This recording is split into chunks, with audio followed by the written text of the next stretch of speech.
Hey, Push students, Mr. Arimatsu here, coming in with your Khan Academy, The Compromise of 1850, getting closer and closer to a civil war.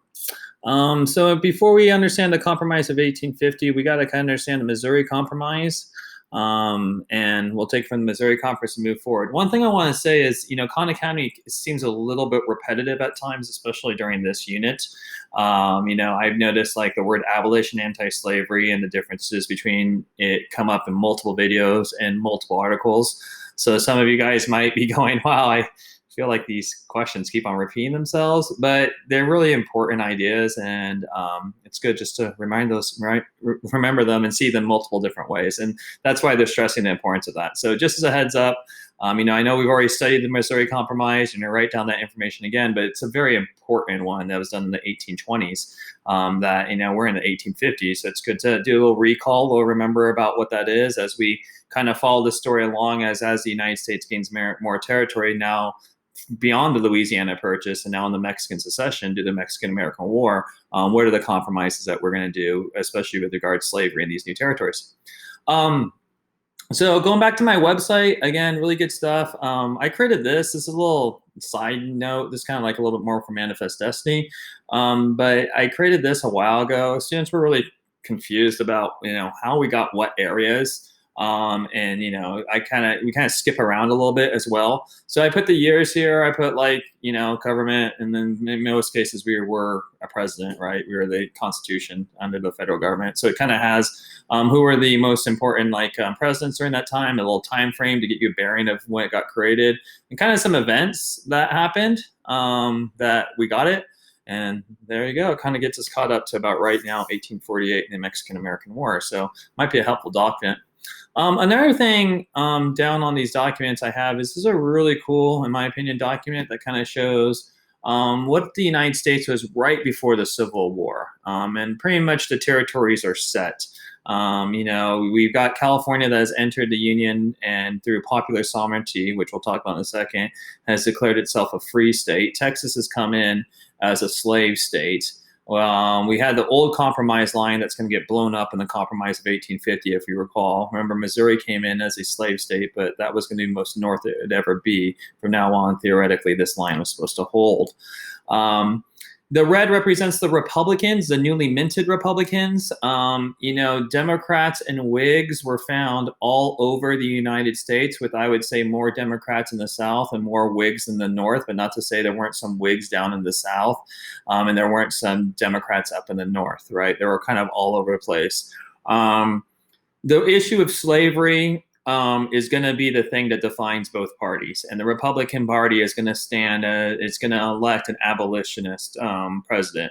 In his writings, he says politically he is anti-slavery, and which means we're going to just limit where it is. We're not going to try to go ahead and stop the institution of slavery where it's already existed. For instance, in like the power state of Virginia, that's had slavery since the very beginning. But later on, he is going to take a more abolitionist type of point of view, where he understands that he needs to eradicate this immoral thing from the country, that's causing so much division between two different groups. And this is really turning into a cultural war, and some of the same things that we're starting to see here in the United States. It's not really about politics. It's about the ideas of what it is to be an American and the ideas and the values of our country. And we have two sides debating it. One saying it's our way of life in the South, and it's what's made us economically strong, and it's a measurement of my wealth. And basically, you're going to be taking me and my family's wealth away, and our power and our prestige away, and our ability to do what we think is correct according to states' rights and the Constitution. And the North thinking this is a moral crime, and it's how we could be one of the last countries in the United States, and the world, to have slavery, and how this is such a violation at certain levels of the ideals of our country, the Declaration of Independence, and even the Constitution at certain levels. So, two interesting views about the Constitution, two interesting views about religion, and these are the culture wars that they're having at this time that's going to lead to a civil war. As you remember, Texas has got unified. We've made deals with the British about Canada, and we have gotten all this land. We've even gotten a little bit more land down right here through what's called the Gadsden Purchase. But all this land is going to take a little bit of a timeout regarding gaining more states because the Civil War is about to stop that. Really what happens after we get this is another compromise needs to be happen, and that's called the Compromise of 1850, and it's really regarding this newfound territory over here. This territory largely they call Indian country. You can kind of see it right here, Indian territory, which will be Oklahoma. But this area up here, Kansas and Nebraska, this area being Kansas, and this huge area considered the Nebraska territory. Obviously, it's going to be turned into different states later after the Civil War, but that's where this new compromise is really trying to affect, right? This land that's going to be developed and want to have statehood, and when it has statehood, how's it going to come in? So I really like Khan Academy. It goes straight into it. So here is the Compromise of 1850, again done by the great compromiser, Mr. Henry Clay, Speaker of the House. And he is a Whig, and he's coming in and just trying to get both sides without causing a civil war. And so one of the first things is, and really they see this, the Northerners see this, is that the House of Representatives with the 3/5 compromise has too much power within the Congress, especially in the House of Representatives, and they're able to use their power to manipulate law in favor for them. So one of the biggest thing that really frustrates the Northerners is the Fugitive Slave Law. We're going to come to this multiple times. It's going to inspire Harriet Beecher Stowe to write Uncle Tom's Cabin, which we'll talk about in our next screencast and the next one as well. But the Fugitive Slave Law is, as a Northerner, a crucial moment because it is forcing Northerners that if they see a runaway slave, that they have to become they almost get deputized. They almost become a border patrol agent at certain levels or a policeman, and they have to stop that slave, and they can't enable that slave. And this is an issue especially for staunch abolitionists such as Lyman Beecher and Harriet Beecher Stowe, who are actually participating in the Underground Railroad. They are assisting slaves as they go from not an actual Underground Railroad, but from barn to barn, town to town, usually traveling at night, hiding them during the day, providing food, shelter. And it was basically a network of friends that were trying to get slaves from the South to the North where they could file for freedom and get their papers for freedom. So the Fugitive Slave Law upsets that. If you're part of the Underground Railroad, you are definitely already probably violating federal law, and it's already an issue, and you probably, you're about to get, especially a white Southerner, found out in some serious trouble, if not, some kind of vigilante death, type of things were happening. But even more so, the common citizen way in the North, even people that may have never even seen slavery, in Rhode Island or Massachusetts, who had never even traveled down to the South and seen this, the Fugitive Slave Law puts slavery on the doorstep of every American, and the North is frustrated at that. They have to participate in this institution that they morally and ethically do not agree with. California comes in as a free state. And this is, Texas comes in as slave. So it kind of balances out. But really, the Compromise of 1850 is not about balancing things out anymore. It's really about letting the people decide, what we call popular sovereignty. And that's what you see right here in New Mexico and Utah territories. This is really going to be applied in the Kansas and Nebraska Act. They're going to look at Kansas and Nebraska and they're going to say popular sovereignty. And we're going to talk about what popular sovereignty is. And then the last thing is, it's a ban on slave trading in Washington, D.C. And, it's just, again, I think this was for the Northerners. A compromise is where both sides have to give in, right? So the Northerners had to deal with the Fugitive Slave Law, but in addition to that, they got California as a free state, and also they banned slavery in Washington, D.C.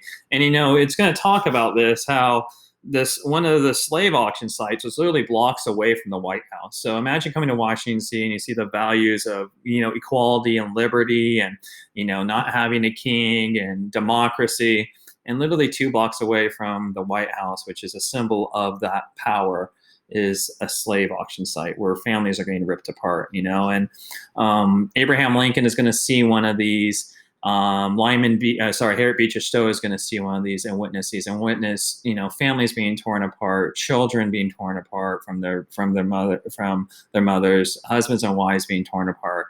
And the inhumanity of it really strikes Abraham Lincoln. He sees this actually in New Orleans, and it really, really affects him deeply. And he also has personal issues. His father is going to talk about this, but real quickly, his father basically got, bought out by richer slave owning farmers, and he was a poor white farmer that didn't own any slaves, and he was trying to make a living off the land, but couldn't even purchase land because he didn't have the access to wealth that these other individuals did, and kind of got bought out. And kind of reason why they moved north, right? He actually starts in Kentucky, I believe. Abraham Lincoln starts in Kentucky, but moves all the way up into Chicago and Indiana, or Illinois, excuse me, to get further away from this idea of slavery.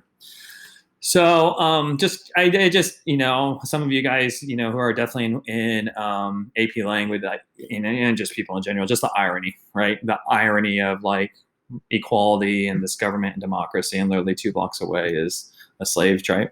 A lot of people do not understand what popular sovereignty is, and so you have this kind of thing. It says the principle of the state and government creates sustained by the consent of its people through their elective representatives or ruled by the people. And you're like, well, that kind of sounds like democracy. And that's exactly what it is. So when we talk about popular sovereignty regarding these 2 areas, what's going to happen is they're going to say, we're going to let the people decide. And what we're going to see here, just forecasting the future events, is a bunch of Southern slave owners are going to come in and try to get as many people to live in Kansas to, when they vote for slavery. And the same thing's going to happen in North. And before these guys even try to begin voting and start for statehood, they start meeting each other and start having little like civil wars and battles on the street. Very, very similar to the experiences that we've been going through this summer, where we have individuals from quote unquote the left, protesters, Black Lives Matters, individuals that are protesting. And then we've had what we call counter protesters, right? Largely these are maybe supporters of Donald Trump or supporters of police and supporters of a more conservative view. And they're kind of looking and having these individual battles. Those things are happening here. And one of the most famous will be in Kansas. But it starts with the Compromise of 1850 and popular sovereignty, because if you don't have popular sovereignty, then there's no reason for all these people to move as quickly as they can and start trying to get as many people to fill that area as possible to vote either slavery or vote, if you're in the North, you want to get all your people there, to do free. And this starts a movement called the Free Soilers. This movement already started in the 1820s, but really gains popularity with popular sovereignty, because the idea is, let's move over here to make sure that that soil stays free, right? That this new territory is free territory. It's not going to have any slaves. So that issue of popular sovereignty, which is expressed here, it's a really, really important thing that a lot of kids don't get. And it's popular sovereignty. Whenever you hear the word sovereignty, it's your ability to make decisions. And popular sovereignty, the ability of the people to make their own decisions. In this case, giving people the right to vote to figure out if you want to be slave or free. But it's going to cause waves of immigrants to come into these territories and have little civil wars. All right, Bleeding Kansas is going to be known as Bleeding Kansas, especially, I don't know if you guys know where the great, really good basketball team, Kansas University, Lawrence, Kansas, is where a lot of battles are going to be happening. Literally, cannons are being shot at each other from side to side, and people are like sneaking in, and you're going to learn about a lot of the horrific things that happen in Kansas. And this is not even before the Civil War began. So you can see the steps leading to a more violent and uncompromising nature of not only the government, but also the people as well. Yeah, I think I kind of went into this a little bit more than I, kind of did, but just showing that Kansas-Nebraska territory and how this issue of popular sovereignty is going to be an issue, and how we're going to see an outbreak of violence and people becoming less and less ability to compromise because of this violence, as you see it. And I think you can see that's true, right? Like as we see protesters commit violence in shops or neighborhoods or in their own communities, people begin questioning what is the purpose of that violence. Right. And then sometimes it begets more violence as we have counter protesters come in with what their views are about peace and security and providing that. Right. So, we're just moving towards an era in which blood is literally being spilt on both sides of free and slave. And, there's going to be some revenge and justice and all those things, that humans want, that kind of lead them to more violent actions.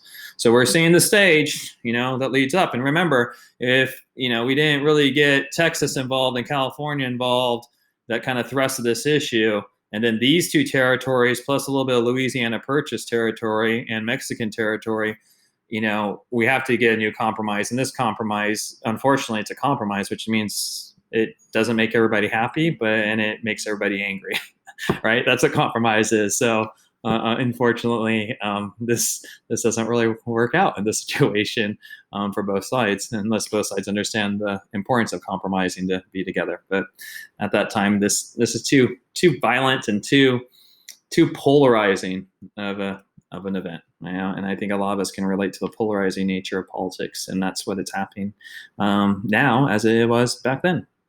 All right, guys. So hopefully we're understanding the stages leading up to the Civil War, leading with territory that we gained and what we do with the Missouri Compromise, and how the Missouri Compromise, the Compromise of 1850 and the Kansas-Nebraska Act is kind of leading us down the path where we're going to be unable to compromise, and violence seems to be the only answer, which is not a good answer. All right, you pushers. Good seeing you guys. We'll see you in the next one. Take care. Bye.